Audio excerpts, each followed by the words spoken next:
Hello, Flimsy Lunch Tray here in Ranked, being the Season 1 in Bronze League on the map Sleeping Giant in Domination Mode.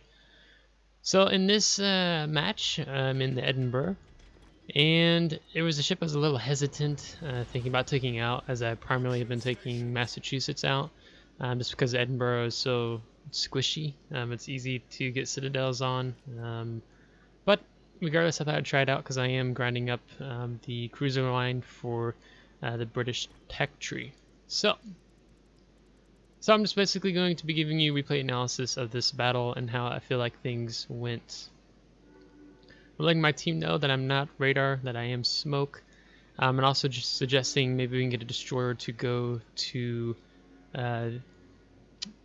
for a cap, because it's pretty ideal not to let that cap go uncontested, at least if you're just able to send one destroyer over there, maybe a light cruiser. But if the enemy team is primarily pushing that flank, then you just fall away, and it's quite easy for a destroyer to do that. So thankfully our Kagro has decided to go that direction. Now, I haven't had too many matches with having 3 destroyers on the team, so this is a little bit different. So we also have the Benson and Lightning in front of us, and we've been looking at the enemy team lineup and seeing what they have going. So they have like a Bismarck, a Kansas, a Z23. They also have a Lee Terrible. Is that how you pronounce that one? It looks like also an Edinburgh. It's a little bit hard for me to make out the rest of the name of the ships. So, yes. So as we move up here, we're gonna let the destroyers screen for us. I don't want to be. What I see a lot of players make mistakes, so let's talk about that here. Particularly on this map, if you're starting out from here, is that the destroyer or cruisers will just swing out right where these destroyers are at. They're showing broadside and fire at the first thing they shoot at. Stay broadside for a little bit and then circle back in and just loop, make like a full circle back to where I am, and then move up again. I'm gonna get deleted. So I don't understand why I keep seeing players do that. So if you're in a cruiser, you don't want to be the first thing that the enemy team spots. So see how both the Lightning and Benson are firing at this lead terrible? I'm not firing right now because I know he's going to turn broadside, and I'm waiting for that so I can get a full salvo off here. And then now that I've got that full salvo off, I'm going to turn in because I know that it's very likely I'm going to get detected. And we briefly went undetected, then we got detected again, and I see shots coming in from across the map, so I slam on the brakes, but Edinburgh doesn't slow down very well. I'm trying to nose in, and we take I'm going to say it's probably was a Citadel there. So they take care of that Lee Terribly, if I'm pronouncing that ship's name right. And then we see we have the enemy Benson here. So I smoke up, and we're going to start lighting him up. Now our Lightning and did I say Benson on our team? It was Ognavoy. Our Lightning and Ognavoy are doing a really good job. So our Lightning right now, he's pressuring the enemy Benson.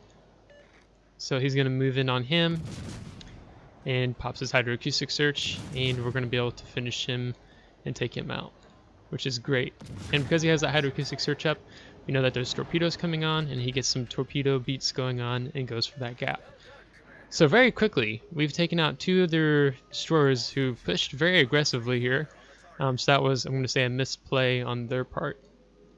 Now, in the meantime, the Edinburgh, one of the nice things about her, besides her relatively good DPM, especially on broadside battleships, is also her heal. She has a fantastic heal, and you can see that we repaired a chunk of the damage that we took from the Kansas player.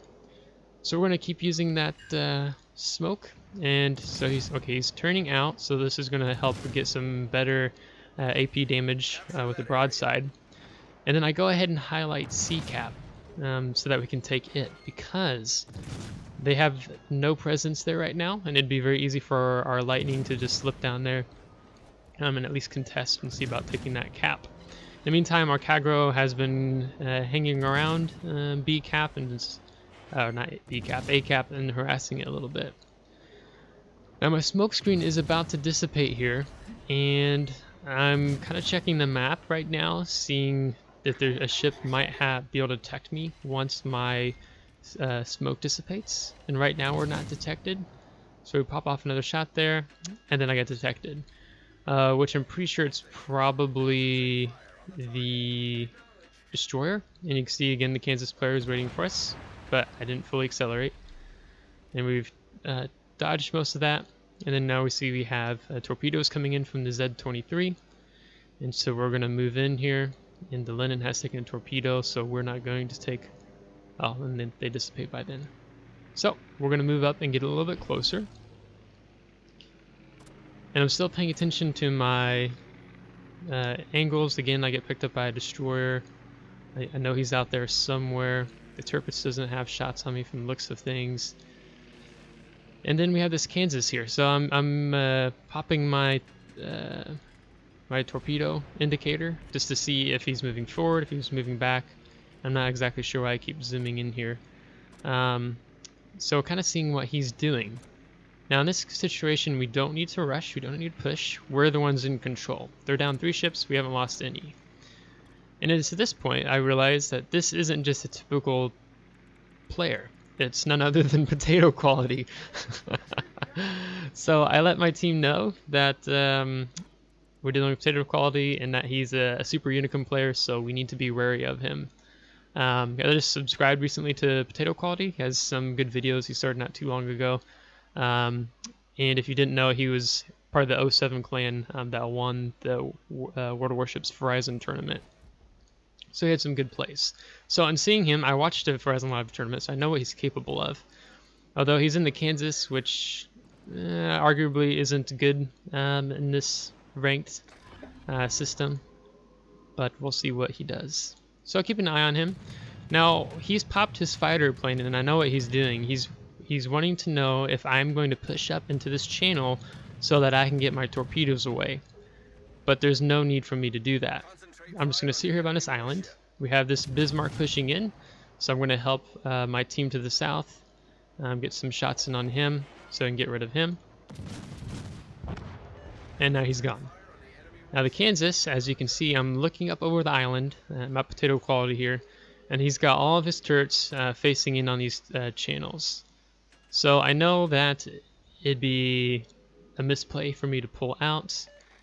He's still moving up slowly. He fires a shot in. Yeah, I'm assuming he is at our Lenin. And he's going to keep moving up. Now, and what it helps you to know about the ships you go up against is that the Kansas doesn't have the world's fastest reload. It's just a little bit, it's longer than the 30 seconds. I can't remember what it is. So I know how that to my advantage, but also doesn't have the world's fastest turret traverse either. So I'm also keeping that in mind. And he's used his fighter plane, so he can't use that for over a minute. So I'm just gonna sit comfortably here right now. Again, we're not in a rush. We're in control. All of our team's still alive, and they're down to 3 ships now. Now what I'm waiting for is see if this Lenin is going to push up, and then I'm going to move up. Now, if you did notice in chat, I did ask our Ognivoy if he could come out of B-cap to kind of spot the Kansas so we can see what he's up to. That was a minute ago. And so he's got eyes on him right now.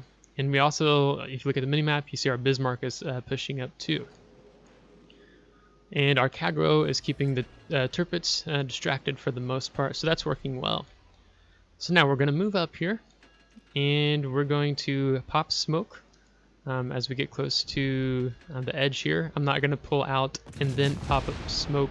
I'm going to pop smoke before I fire, exposing myself in the channel. Now you can see he's got his guns already pointed down this way. He was waiting. And so he took a decent chunk out of the Lenin. And now we're just going to start pumping our armor piercing into him.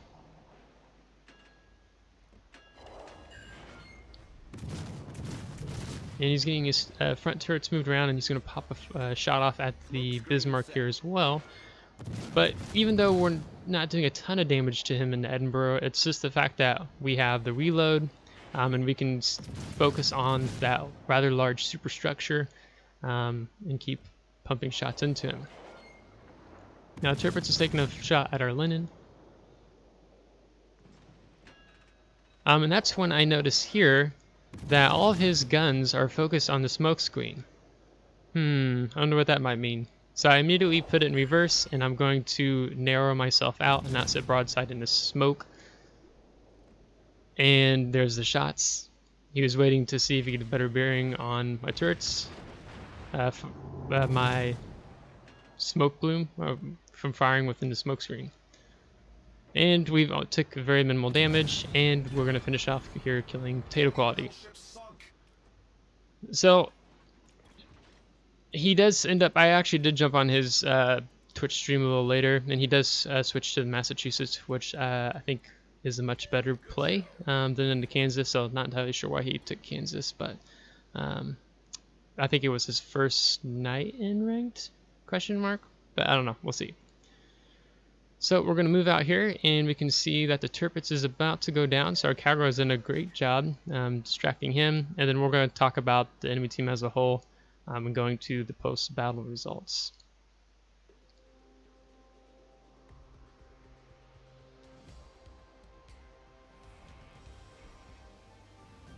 So we will see we get rank 4, move up to rank 4, which is great. So we're going to end with over 139,000 credits, over 5,500 experience, and almost 500 free experience, with over 33,000 damage, with 1 assisted capture and 1 destroyed.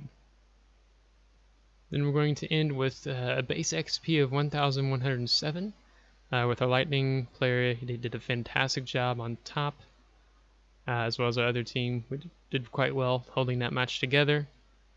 And then with over 24,000 damage to potato quality, and then over 3,000 spread out on both the Benson and the Lee Terrible, and also a little bit on the Bismarck. Then ending with a profit of 72,000 credits. So helping further grind up the line a little bit with this additional XP, and hopefully getting the Neptune at some point soon. So, and just going back and talking about the play as a whole, as you can kind of see, that was pretty much a one-sided win on our part for our team. And when it wasn't there wasn't good players on the enemy team, there were. The Z23 player, he's actually in a clan of a player I know, 1984.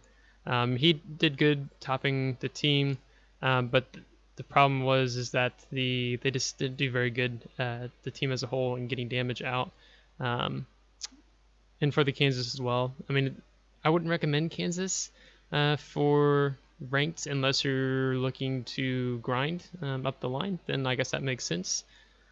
But when you look at this play as a whole, I think one thing I really want to emphasize here with the Edinburgh is you don't want to be the first ship that's spotted. You're going to be supporting, I mean, ideally you want to be supporting destroyers like I was in the beginning there against the Benson and the Benson and the Lee Terrible, if I'm pronouncing that ship right again. Because one of the things is, if you're the first detected in a cruiser, especially like the Edinburgh, you'll get instantly punished for it with the battleships. It's better to get into a position where you can either smoke up or shoot from cover, and then you can start firing at the enemy versus just open water gunboating at the beginning, because the battleships on an enemy team, as they move up, they're just looking for the first juicy target that they can get at, and they're not going to be shooting at a destroyer. Most likely they're going to be shooting at you as a cruiser if you're detected, or just open gunboating with the water, not using island or smoke. And so concealment is really important, and you can kind of see how I really try to use the island coverage to my advantage once the battle progressed after getting hit by the Kansas, and then smoking up, helping finish off the Benson, and then moving in towards that island to take advantage of there. So if you're in Edinburgh, if you're in a cruiser, just don't be the first one to be detected. Don't be the first one who just yellows in, but just be patient and take your time with your teammates, and hopefully your destroyers will be screening for you, because what the Lightning and the Ognivoy did was just fantastic, and it really helped me out as a player to feel comfortable to move up like I did in the Edinburgh. And so this map has been coming up a lot for me, and I'll have another video next that's actually going to be the qualification for me attempting to go from bronze to the silver league in the gearing. But overall, really enjoying ranked so far. To me, it doesn't feel too different from the past ranked season. I mean, the setup they have, of course, is a little different and funky, so trying to get the hang of that, as I feel like I don't have understand that fully yet, since it is the first season and as it just ended last night. As I'm recording this today and publishing this video today, a little behind with holiday festivities, but so I hope this video helps, especially talking about the Edinburgh and ranked. She's a good ship. You have to be very wary of ships that might have firing angers on you, especially battleships, since she's so squishy. So if you liked today's video, give it a thumbs up. If you didn't, give it a thumbs down. Subscribe if you want to see more. And if you have already subscribed, thanks so much as we grow the channel here. So until next time, take care.